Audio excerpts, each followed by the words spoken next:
Covering news where you live. This is 5 News.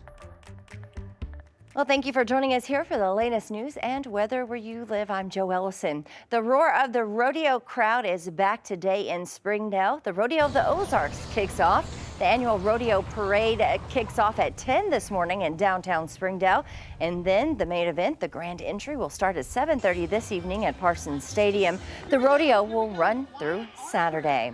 And this morning, the city of Fort Smith honoring 4 men who work for solid waste services. They're being honored for their heroic efforts. According to city leaders, the 4 men, Alex Barron, Sanford Nelson, Dusty Grubbs, and Sustain Brewer, went out of their way to get a woman to safety when they noticed her house was on fire.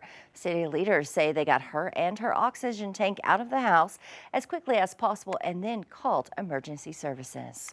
Well, before we get to other news of the day, let's get a check of that weather with meteorologist Zach Scott, who is standing by. And Zach, today the official start of summer. Yeah, official start of summer, a little after 10 a.m. This morning. We're looking at temperatures once again, upper 80s, low 90s across northwest Arkansas. Most of us ranging about 89 to 92 degrees. A lot of sunshine out there. Another warm day across the river valley as well. We're looking at temperatures mostly ranging from about 91 to 95. The higher elevations of the Ouachita's squeezing out some highs in the upper 80s. Still, again, a lot of sunshine, a lot of hot, dry, quiet weather overall. Rain chances have been more out towards the west. We haven't talked about them last few days. Can't quite roll out a stray shower eastern Oklahoma as we go into your Wednesday night, and then again on Thursday. Again, a few stray showers will be possible. Outside of that, again, we're looking dry. We're looking hot. Ridge of high pressure retreats a little bit going into Thursday. Joe, temperatures get to drop a couple degrees. Yeah, just a couple, but we'll take it right. That ridge builds back in, though, going into the weekend. First triple digits of the year are expected in the river valley. Oh, goodness, it will be a hot one. Thanks, Zach. All right, a man from Centerton is behind bars after being accused of multiple sex crimes. 21-year-old Christian Sellers is the one behind bars. The investigation, they say, still isn't exactly clear, but deputies are continuing their investigation. They say there could be more victims out there.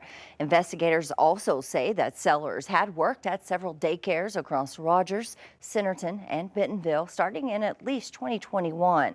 If you have any information, you're asked to call the Benton County Sheriff's Office. And today, the Johnson County Sheriff, Jimmy Stevens, will be back in court to follow up on his charges of drug and firearm possession. A status hearing is scheduled for 10 in the morning at Van Buren there at the Crawford County Courthouse. You'll remember Stevens was arrested back in December. According to an arrest affidavit, the FBI had been watching him in reference to a corruption and narcotics investigation. Today is that status hearing in Stevens' case. We'll let you know what comes from it, though his trial is set for July 28th. And a first of its kind for the nation, Arkansas's ban on gender-affirming care has been struck down by a federal judge. Tuesday, U.S. District Judge Jay Moody issued a permanent injunction against the Arkansas law known as the Save Adolescents from Experimentation Act. It stopped doctors from providing gender transitioning hormone treatment, puberty blockers, or surgery to children under the age of 18. The ban was found unconstitutional by the judge, it says, because it violates the rights of transgender youth, their parents, and their medical providers. And in Fort Smith, the board of directors voted to allow the audit of the Fort Smith Animal Haven shelter to be released this week. The vote breakdown was 4 in favor and then 3 opposed. The issue became widely known among people after a draft of this audit was leaked on Facebook.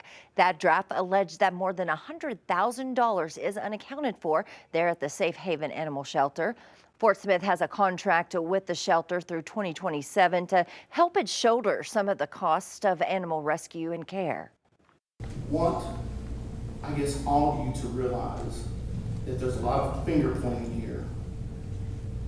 And it's not about the individuals that the fingers are being pointed at.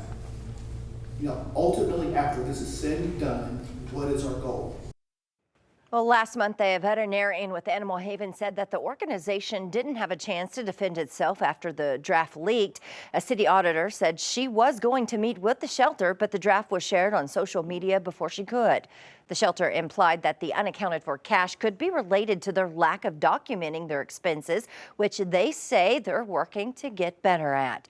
When this final audit report is released, our newsroom will look through that and we'll break it all down for you. Well, thank you for joining us here today for the latest news and weather where you live. I'm Jo Ellison. Make sure to catch up with us again tomorrow right here for more. Have a great day.